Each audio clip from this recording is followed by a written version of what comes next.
טוב, אז ברוכים הבאים לסרטון שמציג את הדבר האחרון שבניתי. אז זאת המעבדה שכמו שאתם רואים, ויש כאן קצת בלגן, אבל אתם תסלחו כי רק ככה עושים דברים.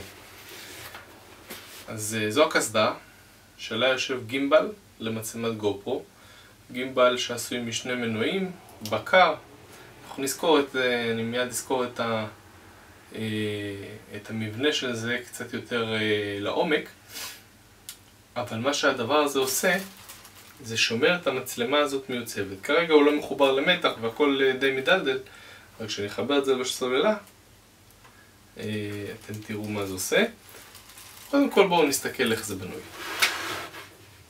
יש לנו כאן את הבקר שמחובר לשני מנועים, שני מנועי נקראים מנועי ברשלס. המנוע הזה שולט על ציר הגלגול והמנוע הזה שולט על ציר העילרוד. יש עוד ציר הסבסוב, אני במקרה הזה בחרתי שלא לשלוט עליו מתוך בחירה, מהסיבה הפשוטה אני רוצה שכשאני מסתכל, לאן שאני מסתכל, המצלמה תסתכל.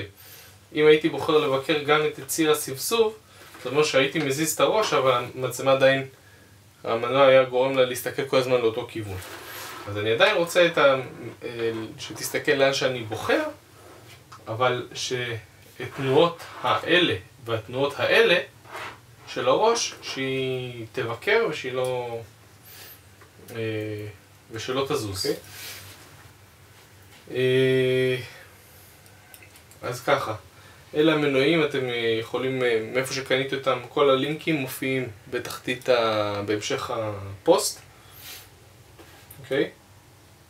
וזה חיבור לסוללה. עכשיו אני מצטער שהכל הוא במין פורמט אב טיפוס ולא דברים יפים כאלה וסופיים, אבל ככה זה בפיתוח. כל פעם מנסים משהו עד שזה עובד. את כל החלקים הצהובים הודפסו במדפסת תלת ממד, על פי תכנון שמצאתי ברשת, גם הלינק אליו מופיע.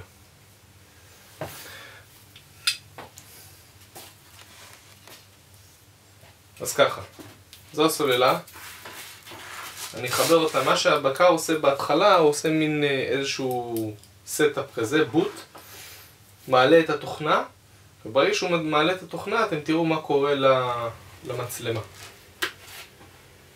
נמתין שהתוכנה תעלה.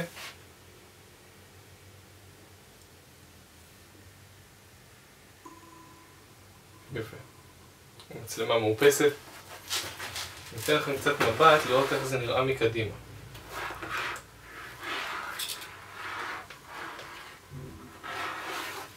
ברור לאף אחד שהראש שלי לא מגיע למצב הזה בשום מקום, כן?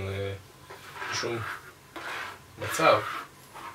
אבל ככה להדגים את טווח התנועה, איך הוא...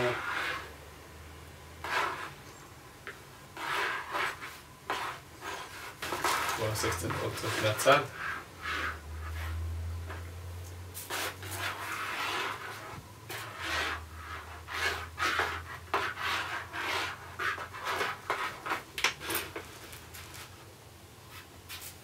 בואו נראה איך זה נראה על הראש. אז הנה המצלמה על הראש. כמו שאתם רואים, אני מנסה את כל הזוויות והמצלמה נשארת מקבילה לקרקע. אהבתם את זה? תנו לייק לעמוד הפייסבוק. תירשמו לערוץ היוטיוב. אני מבטיח עוד הרבה פרויקטים מגניבים ומעניינים. אתם מוזמנים להגיב, וכמובן, הכי חשוב, לשתף.